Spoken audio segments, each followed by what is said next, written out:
So, what's good mga lodi? Ako nga pala si Anime Talk Review PH. Muling nagbabalik for another Tokyo Revengers video. And for today's video nga ay mas kikilalanin natin itong si Kisaki Tenta, ang kontrabida at kinaiinisang karakter sa Tokyo Revengers at ang main antagonist ng Tokyo Revengers.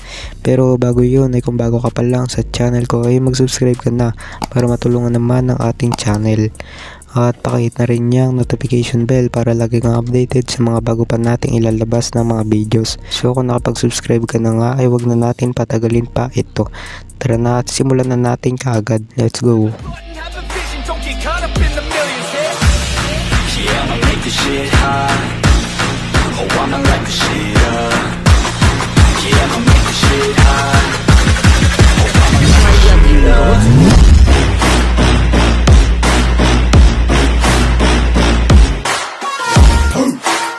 So kilala naman natin itong si Kisaki Tenta bilang kontrabida at kinaiinisan ng karamihan na karakter sa Tokyo Revengers. At kilala din natin na napakatalinong tao nitong si Kisaki dahil nga nagawa niyang paikutin at manipulahin ang lahat ng mga masasamang nangyari sa Tokyo Revengers. At yung una nga niyang nagawang paikutin ay nagawa niya nga manipulahin itong pagkakakulong ni Pachin. Yes po, opo, si Kisaki po ang dahilan kung bakit nakulong itong si Pachin. Dahil nga dito sa Mebius Gang at si Kisaki nga ang bumuo ng gang na iyon. Pero pansamantala nga munang naging leader ng gang na iyon si Osanai. At ito pang muntik ng pagkakamatay ni Draken. Si Kisaki din po ang may kagagawan noon dahil nga sinulsulan ni Kisaki itong si Peiyan dahil sinabi ni Kisaki kay Peiyan na inabandon na daw ni Draken si Pachin, which is hindi naman iyon totoo. Pero hindi nga iyon nangyari dahil nga dito kay Takemichi dahil alam ni Takemichi na mamamatay itong si Draken kaya tinulungan nito kaagad si Draken. Pero naging successful nga si Kisaki sa pagpapapatay kay Draken dun sa isang timeline na nadatnan noon ni Takemichi. Pero binago talaga ni Takemichi ang past para mailigtas itong si Draken at matigil ang pagkakamatay nitong si Hinata. At isa pang nagawang manipulahin ni Kisaki ay yung pagiging criminal organization nitong Toman. Yes po, si Kisaki din po ang may kagagawan kung bakit naging criminal organization itong Toman. At kasabay nun ay pinatay din ni Kisaki itong si Chifuyu at papatayin din dapat ni Kisaki itong si Takemichi. Pero to the rescue nga itong si Kazutora dahil nga niligtas kaagad ni Kazutora itong si Takemichi.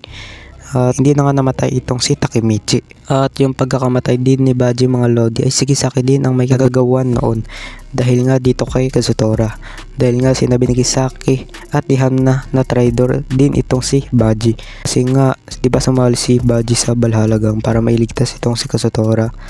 At ang layunin sana nitong si Kisaki ay maging number 1 sa Japan, which is nangyari naman iyon sa natatnan noon ni Takemichi. Pero binago nga ni Takemichi ang past dahil nga sa mga kasama ang ginagawa nitong si Kisaki. At ang mga ganga na naging miyembro itong si Kisaki ay siya ang bumuo nitong Mebius Gang, which is siya ang leader ng gang na iyon. Pero si Osanai nga muna ang naging pansamantalang naging leader ng Mebius Gang at si Kisaki din ang leader nitong Valhalla Gang. At hindi iyon alam nila Mikey dahil nga alam lang nila Mikey na si Han na ang leader nitong Valhalla Gang. At sa Toman naman ay 3rd Division Captain itong si Kisaki.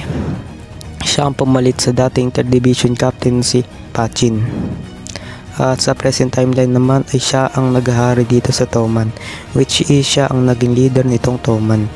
At sa Tenjiku naman ay siya ang General Staff Officer, which is mataas din ang posisyong iyon. Ang habi nga ni Kisaki ay pagmamanipula ng ibang tao para maging top delinquent sa Japan at pagarian itong gang na Toman at alam na alam niya kung paano niya ito mamanipulahin o gagawin ng maayos dahil nga napakatalinong tao nitong si Kisaki at pinagpaplanuhan niya nga ng maayos ang mga bagay na gagawin niya bago niya ito gawin.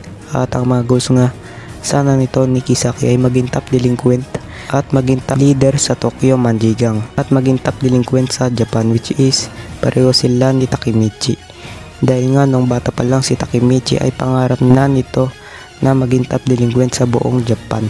At noong malaman iyon ni Kisaki ay naging interesado nga rin siya maging top delinquent sa Japan gamit ang pagmamanipula niya kay Mikey. At sabi din ito na patumbahin at patayin ang karamihan na karakter sa Tokyo Revengers katulad nila Baji, Draken, Takemichi, Chipuy at yung iba pa. Sabi niya rin yun, napatayin yung lahat. At noong bata pa nga lang ni Kisaki ay napakatalino na nito at nakakuha nga siya lagi ng matataas na grado sa paaralan at ng mga award sa paaralan niya.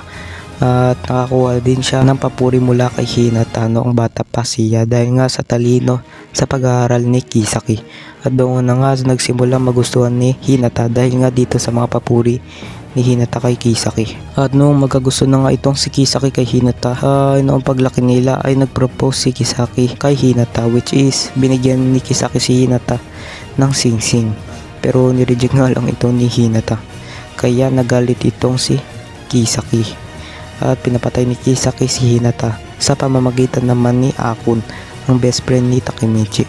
Dahil nga sa walang magawa nitong si Akun at sa takot niya kay Kisaki ay wala itong nagawa kundi sundin ang utos ni Kisaki na patayin si Hinata. At ang appearance naman ni Kisaki ay may blondie itong buhok at may kulay blue na mata.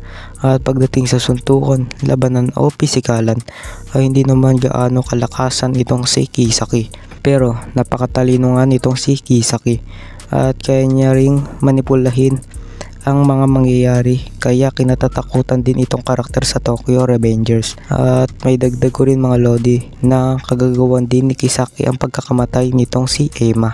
Dahil nga kung maaalala ninyo na hinampas ni Kisaki si Ema sa ulo para hindi na nga makadating si Mikey sa laban ng Tenjiko at Toman, pero dumating pa rin itong si Mikey dahil nga nalaman ni Mikey na isa pa lang time leaper itong si Takemichi. At yung huling ang nagawa nitong si Kisaki ay yung nakipagsuntukan siya kay Takemichi, pero tumatakbo nga lang itong si Kisaki sa laban nilang dalawa. At habang tumatakbo nga siya ay wala na, finish na dahil nga nasagasaan itong si Kisaki ng truck. Pero bago natin tapusin ang video ito ay gusto ko nga pala muna magpasalamat sa patuloy na pagsuporta ni Average Student PH sa channel natin. At sa inyo, salamat din sa pagsuporta ninyo sa channel natin. At nagpapasalamat din ako kay Anime Real Quick PH. At kung gusto nyo nga rin ng kagaya ng mga gantong video ay pumunta lang kayo sa channel nila dahil may mga ganito rin silang videos.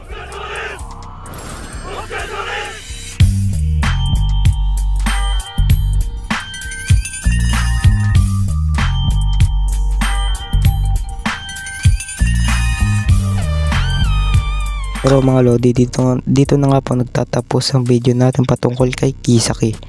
At kung hindi man ako nasabi sa katauhan niya ay comment nyo na yan sa comment section. At pag-uusapan natin yan diyan. So ito na may talk review PH. Peace out.